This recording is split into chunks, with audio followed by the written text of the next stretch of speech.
Hello बच्चों, स्वागत है मेरे नए वीडियो में। और आज के इस वीडियो में हम लोग क्लास 12 केमिस्ट्री का लेसन नंबर 3 जिसका नाम है रासायनिक बलगतिकी के एक नए टॉपिक के बारे में पढ़ेंगे। और लेसन नंबर 3 जो है रासायनिक बलगतिकी है। किसी किसी बुक में लेसन नंबर 4 दिया गया है रासायनिक बलगतिकी, लेकिन लेसन नंबर 4 जो है रासायनिक बलगतिकी वो ठीक है। उसमें जो ठोस अवस्था चैप्टर है, चैप्टर नंबर 1 वो आपके सिलेबस से रिमूव कर दिया गया है। तो अगर लेसन नंबर 1 आपका ठोस अवस्था है तब तो लेसन नंबर 4 होगा रासायनिक बलगतिकी। लेकिन अगर आपके बुक का लेसन नंबर 1 बिलियन है तो फिर रासायनिक बलगतिकी जो होगा लेसन नंबर 3 होगा। ठीक है, तो आपको इसमें कोई कंफ्यूजन नहीं होना चाहिए कि लेसन नंबर 3 है कि लेसन नंबर 4 है।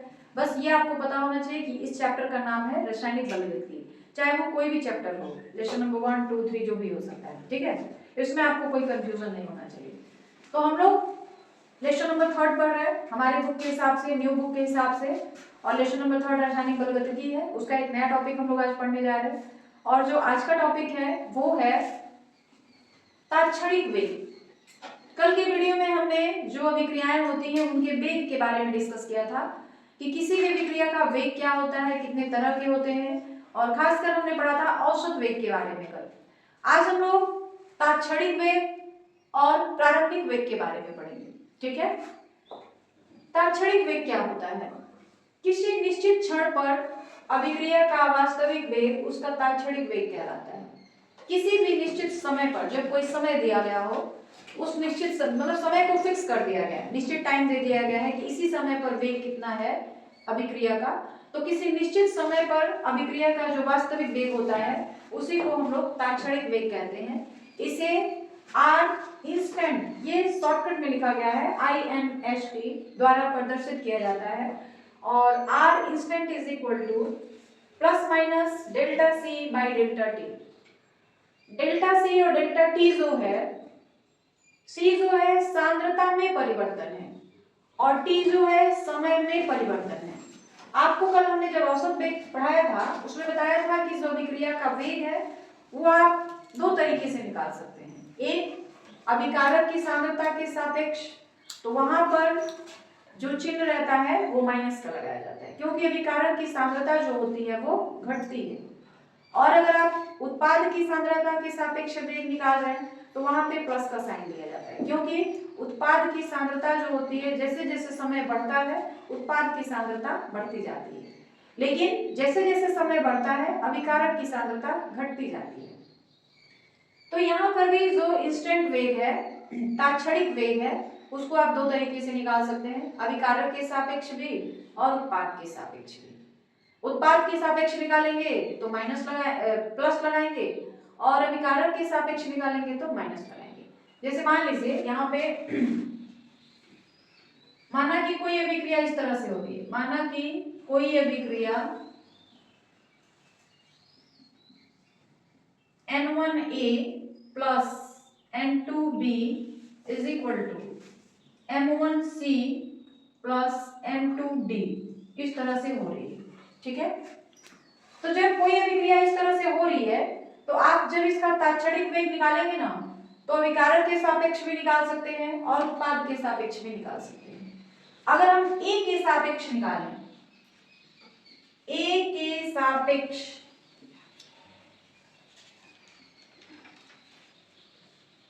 R इंस्टेंट मतलब A के सापेक्ष अभिक्रिया का तात्क्षणिक वेग क्या हो जाएगा? A हमारा क्या है? अभिकारक है। तो जब भी हम लोग अभिकारक के सापेक्ष किसी अभिक्रिया का वेग निकालते हैं तो वहां पर चिन्ह जो लगाया जाता है वो माइनस का लगाया जाता है। तो यहाँ पे क्या हो जाएगा? -1/N1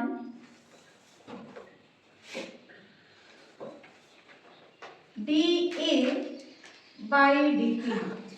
ठीक है, B के सापेक्ष निकालेंगे तो क्या हो जाएगा? B के सापेक्ष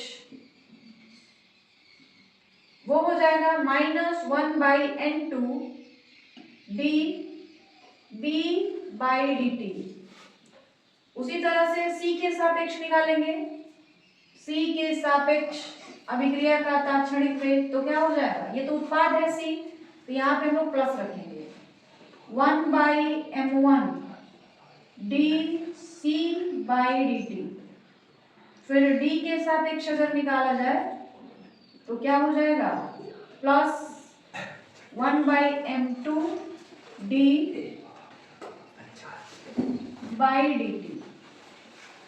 आई बात समझ में? तो कोई भी अभिक्रिया हो उसका औसत वेग या तात्क्षणिक वेग आप अभिकारक के सापेक्ष में निकाल सकते हैं या फिर उत्पाद के सापेक्ष में निकाल सकते हैं। तो ये बातें क्लियर हो गई, आगे बढ़ा जाए। अब हमारा टॉपिक है अभिक्रिया का प्रारंभिक वेग। प्रारंभिक वेग क्या होता है?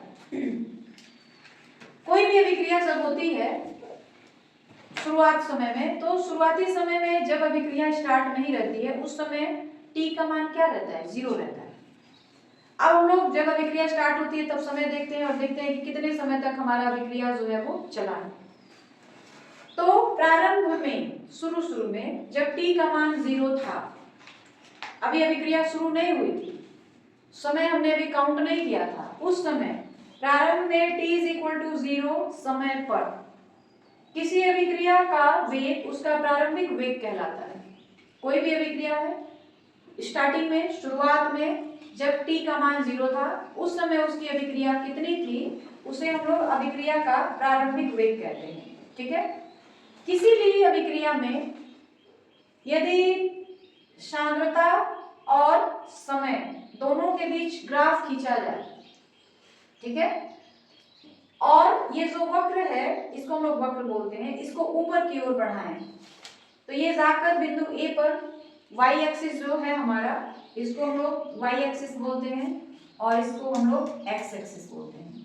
तो अगर इस वक्र के ग्राफ को हम लोग y एक्सिस की तरफ बढ़ाएं तो देखते हैं कि ये जो वक्र है, जो ग्राफ है, y एक्सिस को बिंदु A पर टच करता है, बिंदु A पर स्पर्श करता है। तो यहाँ पर जो है t का मान हो जाता है 0। तो इस बिंदु पर अब हम लोग एक स्पर्श रेखा खींचेंगे और वही जो होगा इस अभिक्रिया का प्रारंभिक वेग को प्रदर्शित करेगा। तो ये किसी भी अभिक्रिया का प्रारंभिक वेग का ग्राफ है। इसमें t को क्या किया गया है, t को 0 के बराबर, मतलब उसकी समय जो है उसको 0 के बराबर किया गया है और इस बिंदु पर इसने y एक्सिस को टच किया हुआ है। यहाँ पे जो हम लोग स्पर्श रेखा खींच देंगे तो वही जो होगा अभिक्रिया का प्रारंभिक वेग हो जाएगा। तो ये दो बातें क्लियर हो गई आपको कि किसी अभिक्रिया का तात्क्षणिक वेग क्या है और प्रारंभिक वेग क्या है। कल हमने औसत वेग के बारे में भी पढ़ा था। तो जो अभिक्रिया का वेग होता है वो मूल रूप से 3 तरह का होता है। आपके सिलेबस में यही है, जो रासायनिक बलगति चैप्टर है उसमें 3 ही अभिक्रियाओं के वेग पढ़ने हैं। पहला औसत वेग, दूसरा तात्क्षणिक वेग और तीसरा प्रारंभिक वेग। तो ये तीनों चीजें क्लियर हो गई आपको। अब जो है हम लोग इस पे कुछ सवाल को हल करेंगे और इस तरह के सवाल पेपर में आपसे पूछे जाते हैं। ठीक है, तो सबसे पहले इसका स्क्रीनशॉट ले लीजिए, आपको नोट करना हो तो नोट कर लीजिए, फिर हम लोग आगे बढ़ेंगे।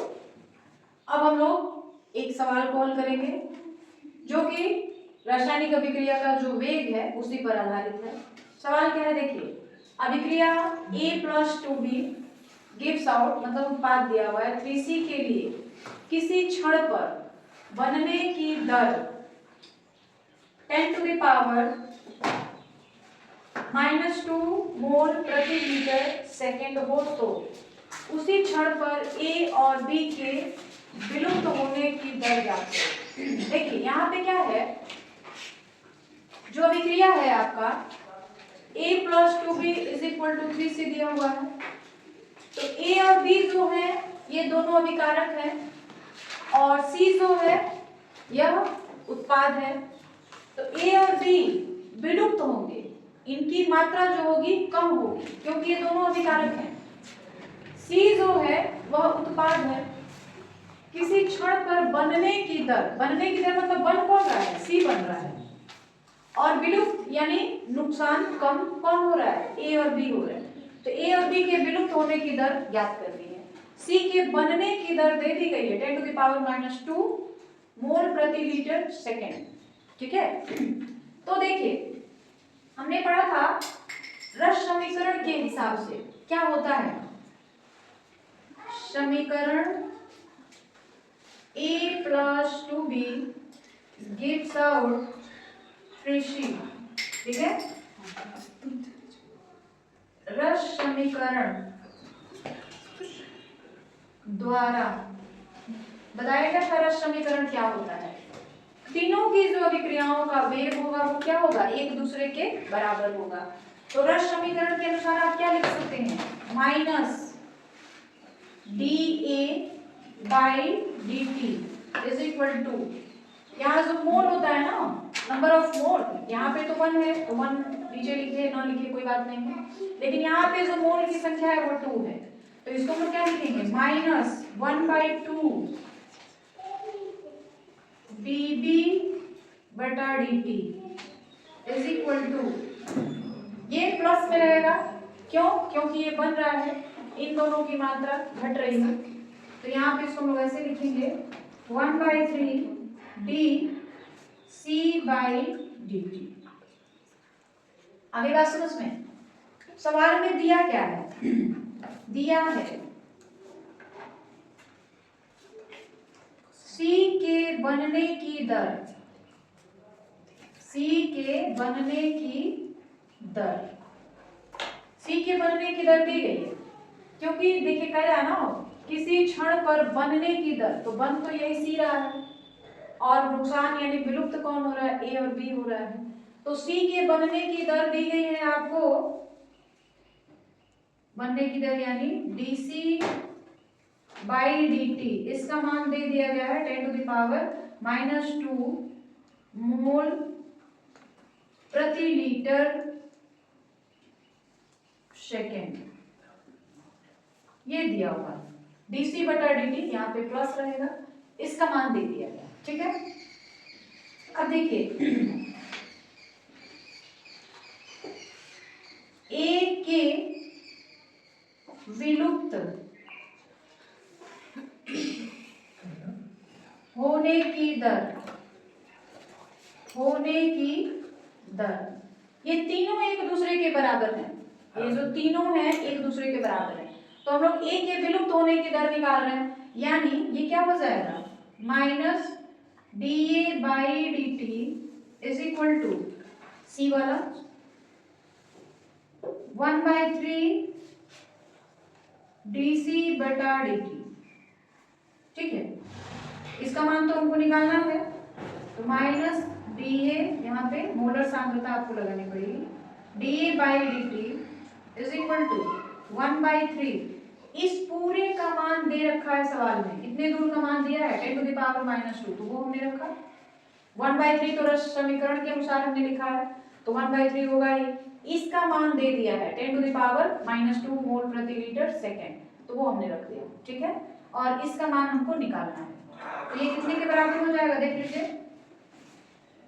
दिया जाएगा minus dA/dt is equal to 1/3 इसको चाहे तो आप भाग दे सकते हैं, आप इसको भाग दे के बता सकते हैं, तो इसका आ जाएगा 1 को 3 से भाग देंगे तो आ जाएगा 0.33 10⁻⁻² मोल प्रति लीटर प्रति सेकेंड, इसको हमने भाग दे दिया, 3 से 1 को भाग दे दिया है, तो आ गया है 0.33 10⁻⁻², तो ये क्या निकाला गया, A के विलुप्त होने की दर को निकाल दिया गया, अब B के विलुप्त होने की दर निकालनी है, तो उसको हम लोग यहाँ लिखेंगे, या यहाँ लिख, हाँ चलिए दिख रहा है, यहाँ पे देख लीजिए, यहाँ पे आपको दिखेगा ना, ठीक है, B के विलुप्त होने की दर, विलुप्त होने की दर क्या हो जाएगी, अब इस B वाले को और इस C वाले को, A का जब लिया गया था तो A और C को बराबर किया गया था, जब B का निकाला जाएगा तो इस B और इस C वाले को बराबर किया जाएगा, तो क्या हो जाएगा इसका, -1/2 dB/dt is equal to 1/3 dC/dt, ठीक है, इस पूरे का मान हमने निकाला हुआ है, कितना देख लीजिए, इस पूरे का मान हमने निकाला है, आया है हमारे पास 0.33 10 टू द पावर -2। इसकी जगह पे आप लिख सकते हैं, क्या लिख सकते हैं, 0.33 10 टू द पावर -2। ठीक है, इस पूरे का मान हमने यहाँ पे कैलकुलेट किया, देख लीजिए वही मान हमने यहाँ पे रख दिया, कैलकुलेशन की जरूरत नहीं पड़ी।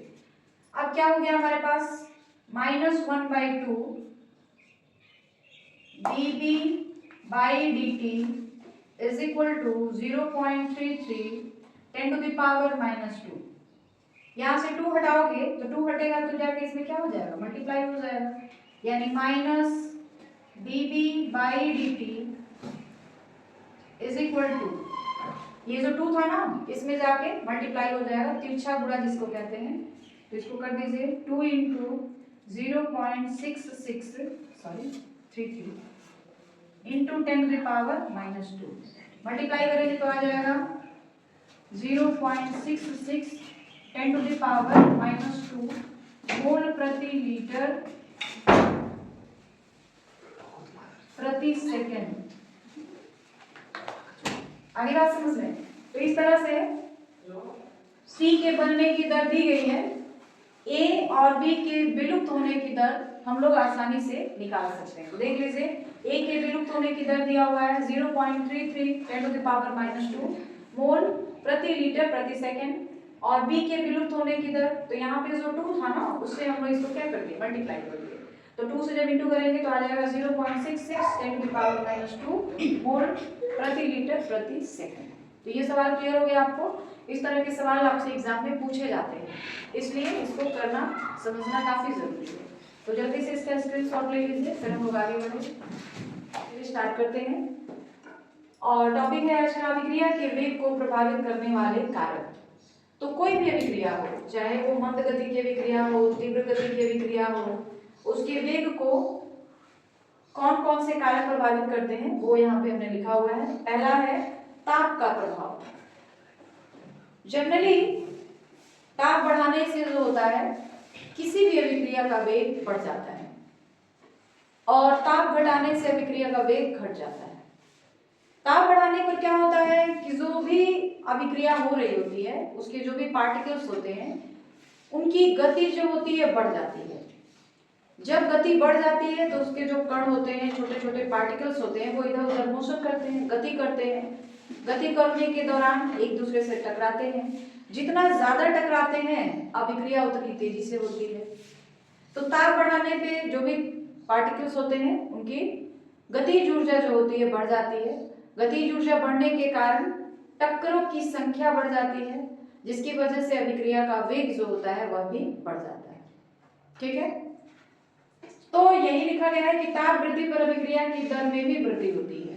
ताप जैसे जैसे बढ़ाते हैं अभिक्रिया का वेग बढ़ता जाता है। अधिकांश अभिक्रियाओं में 10 डिग्री ताप बढ़ाने पर अभिक्रिया की दर लगभग दोगुनी हो जाती है।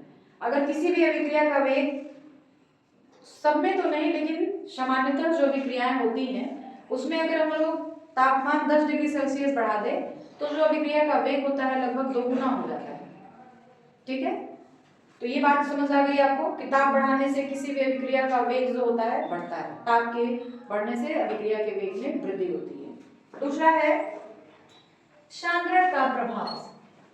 अब ये सांद्रण का प्रभाव क्या होता है?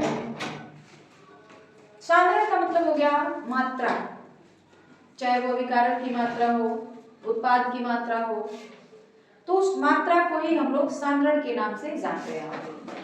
तो सांद्रण का क्या प्रभाव पड़ता है? किसी निश्चित ताप पर अभिकारकों की सांद्रता में वृद्धि करने पर अभिक्रिया का वेग भी बढ़ जाता है। जैसे एक सिंपल उदाहरण लीजिए, मान लीजिए आपको अमोनिया गैस बनाना है, तो N2 + 3H2 = 2NH3।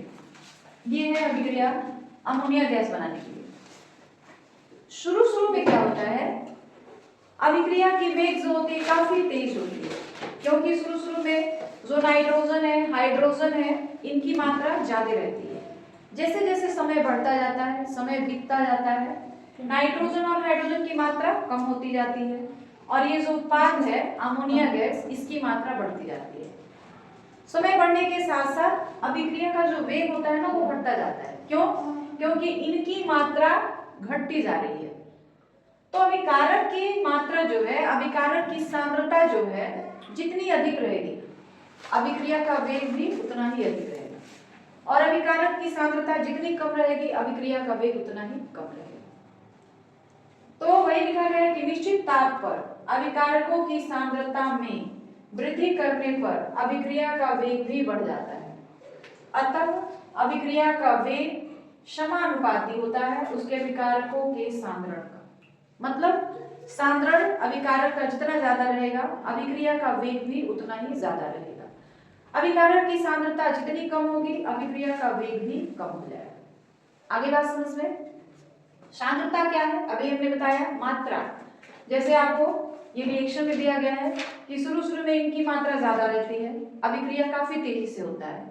जैसे जैसे समय घटता जाता है, अभिकारक की मात्रा, समय बढ़ता जाता है, अभिकारक की मात्रा जो होती है घटती जाती है और अभिक्रिया का वेग भी घटता जाता है। तो फिर हमको जैसे जैसे अभिक्रिया का वेग घट रहा है तो हमने क्या किया कि फिर से हमने और ज्यादा नाइट्रोजन और हाइड्रोजन ला करके उस टैंक में डाल दिया, अभिक्रिया फिर काफी तेजी के साथ होने लगेगी। तो इसलिए कहा जाता है कि अभिकारक की सांद्रता जो होती है उसी के समानुपाती होता है अभिक्रिया का वेग। अभिकारक की सांद्रता बढ़ गई तो अभिक्रिया का वेग भी बढ़ गया, अभिकारक की सांद्रता घट गई तो अभिक्रिया का वेग भी घट जाएगा। क्लियर है ये बात? तीसरी बात क्या होती है? दाब का प्रभाव। दाब बढ़ाने पर अभिक्रिया का वेग बढ़ जाता है। देखिए, टक्कर का सिद्धांत आपने क्लास 11th में पढ़ा होगा कि जब दो पदार्थ, दो तत्व आपस में टकराते हैं तो उनके बीच अभिक्रिया हो रही है। तो जितने ज्यादा पदार्थ आपस में टकराएंगे, अभिक्रिया उतना ज्यादा होगा। तो दाब बढ़ाने पर क्या होता है, जो पार्टिकल्स होते हैं, पदार्थ होते हैं, वो काफी नजदीक नजदीक आ जाते हैं, संगुणित हो जाते हैं। जैसे ही हम लोग किसी पदार्थ पे दाब बढ़ाते हैं, पदार्थ के जो कण होते हैं, पार्टिकल्स होते हैं, वो काफी नजदीक आते हैं, उनके बीच नजदीकियां बढ़ जाती हैं।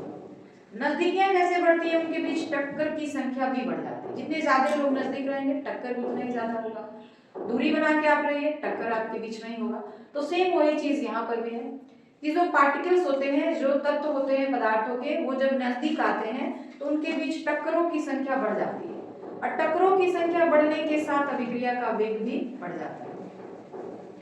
तो दाब बढ़ाने पर अभिक्रिया का वेग बढ़ जाता है। दाब बढ़ाने पे जो पदार्थ के कण होते हैं ना, वो नजदीक आ जाते हैं। जैसे वो नजदीक आएंगे, उनके बीच टक्कर ज्यादा होगा, टक्कर ज्यादा होगा तो अभिक्रिया का वेग बढ़ जाएगा। दूर दूर रहेंगे, टक्कर कम होगा उनके बीच और अभिक्रिया का वेग जो होगा घट जाएगा। तो इसीलिए कहा जाता है कि दाब बढ़ाने पर अभिक्रिया का वेग जो होता है वो बढ़ जाता है। उसके बाद है उत्प्रेरक का प्रभाव। देखिए, उत्प्रेरक सबसे पहले जाने कि उत्प्रेरक क्या है। तो उत्प्रेरक एक ऐसा पदार्थ होता है जो किसी भी रासायनिक अभिक्रिया की गति को, वेग को परिवर्तित कर देता है, लेकिन वो उस रासायनिक अभिक्रिया में भाग नहीं लेता है। और उत्प्रेरक दो प्रकार के होते हैं, एक होता है धनात्मक उत्प्रेरक और एक होता है ऋणात्मक उत्प्रेरक। धनात्मक उत्प्रेरक वो पदार्थ होता है जो अभिक्रिया की गति को बढ़ा देता है, और ऋणात्मक उत्प्रेरक वो पदार्थ होता है जो अभिक्रिया की गति को घटा देता है। तो जनरली कोई भी अभिक्रिया हो, उसमें उत्प्रेरक का उपयोग इसीलिए किया जाता है ताकि अभिक्रिया की जो गति है, अभिक्रिया का जो वेग है, वो बढ़ जाए। ठीक है, तो ये लिखा गया है, उत्प्रेरक की उपस्थिति में सामान्यतः अभिक्रिया का वेग बढ़ जाता है। कोई भी अभिक्रिया हो, जब आप उसमें उत्प्रेरक का उपयोग कर रहे हैं, यानी उत्प्रेरक के उपयोग से आपके अभिक्रिया का वेग जो होगा, गति जो होगी, वो क्या हो जाएगी? बढ़ जाएगी। क्योंकि हम लोग कोई भी अभिक्रिया हो उसमें उत्प्रेरक डाल रहे हैं, इसका मतलब है कि अभिक्रिया की गति को बढ़ाने के लिए हम लोग उत्प्रेरक का प्रयोग कर रहे हैं। तो वही बताया गया है कि उत्प्रेरक के कारण अभिक्रिया का वेग या अभिक्रिया का दर बढ़ जाता है। माध्यम की प्रकृति। माध्यम की प्रकृति का मतलब देखिए, जो विलायक होते हैं ना, विलायक जिसमें किसी पदार्थ को घोला जाता है, वो दो तरह के होते हैं। एक होता है ध्रुवीय विलायक और एक होता है अध्रुवीय विलायक। पानी जो है सबसे अच्छा विलायक माना जाता है, और पानी जो है ना, वो ध्रुवीय विलायक होता है। तो कोई पदार्थ ऐसा है जो प्रकृति से ध्रुवीय है, उसको हम लोग पानी में डाल रहे हैं, तो पदार्थ भी ध्रुवीय है, विलायक भी ध्रुवीय है, तो उन दोनों के बीच अभिक्रिया जो होगी काफी तेजी के साथ होगी। जो भी पदार्थ आपने पानी में डाला है वह काफी तेजी के साथ पानी में घुल जाएगा। तो पदार्थ और विलायक दोनों की प्रकृति अगर सेम है तो पदार्थ उन दोनों के बीच जो अभिक्रिया होगी उसकी गति क्या हो जाएगी, बढ़ जाएगी। लेकिन अगर पदार्थ जो है और आपका विलायक जो है दोनों की प्रकृति अलग अलग है, एक ध्रुवीय है और एक अध्रुवीय है, तो वैसी स्थिति में अभिक्रिया का वेग जो होगा, अभिक्रिया की गति जो होगी वो घट जाएगी। ठीक है, तो ये यहाँ लिखा गया है, यदि माध्यम की प्रकृति ध्रुवीय होती है तो इनकी अभिक्रिया ध्रुवीय विलायकों में कराने पर बढ़ जाती है। मतलब जो भी चीज आप ले रहे हैं अगर वह ध्रुवीय है और उसका जो विलायक है वह भी ध्रुवीय है तो इन दोनों के बीच अभिक्रिया की गति जो होगी, अभिक्रिया का वेग जो होगा बढ़ जाएगा। लेकिन अगर दोनों की प्रकृति सेम नहीं है, एक ध्रुवीय है और एक अध्रुवीय है, तो वैसी स्थिति में अभिक्रिया का वेग जो होगा घट जाएगा। उसके बाद छठवां जो है वो है विकिरण का प्रभाव। विकिरण किसे कहते हैं, सबसे पहले ये जानना है आपको, व्हाट इज विकिरण, विकिरण क्या है। तो जो सूर्य का प्रकाश होता है ना वही विकिरण है। सूर्य के प्रकाश जो है हमको विकिरण के थ्रू मिलते हैं, तो सूर्य के प्रकाश को जनरली लोग विकिरण कहते हैं, फोटान भी कहते हैं। कुछ अभिक्रियाएं ऐसी होती हैं जिनके वेग जो होता है ना काफी कम होता है, काफी धीरे धीरे वो अभिक्रिया करते हैं, लेकिन जैसे ही सूर्य का प्रकाश पड़ता है उनके ऊपर वो कुछ किरणों को अवशोषित कर लेते हैं और उनकी अभिक्रिया की गति जो होती है बढ़ जाती है।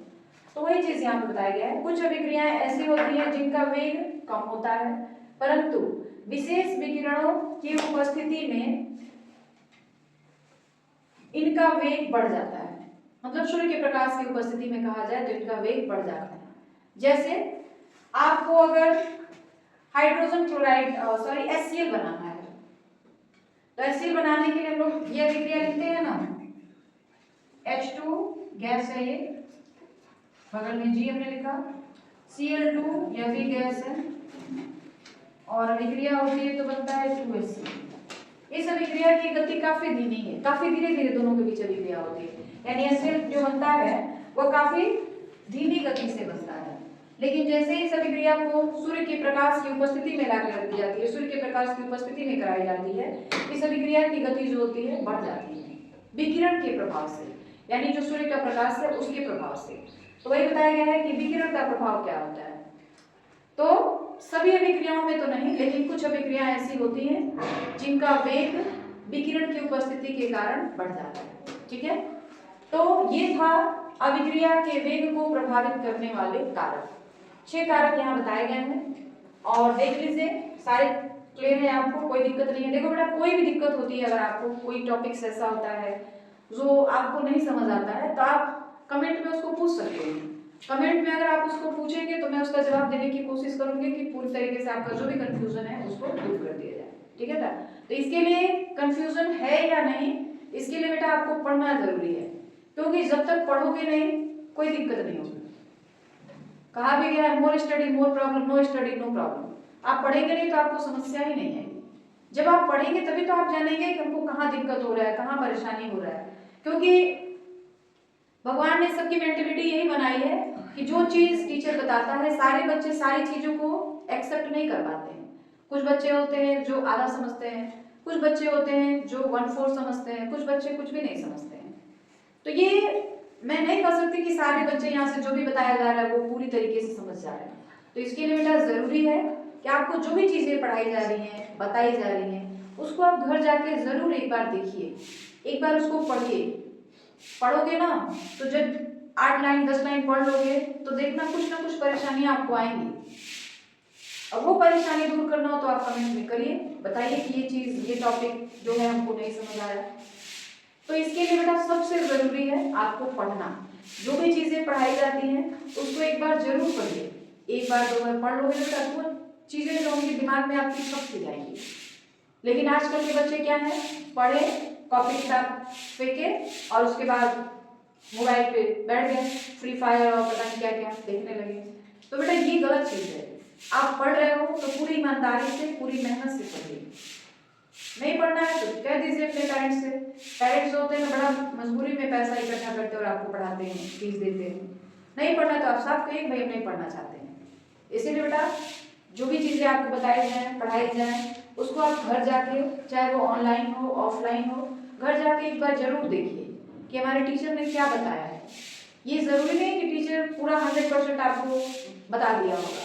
कुछ चीजें ऐसी होती है जो बच्चे टीचर्स नहीं बताते हैं, तो उसमें आप पढ़ोगे तो कुछ बातें ऐसी होंगी जो आपको नहीं समझ आएंगी, कुछ बातें तो समझ आ जाएंगी, कुछ नहीं आएंगी, तो उसको आप पूछिए।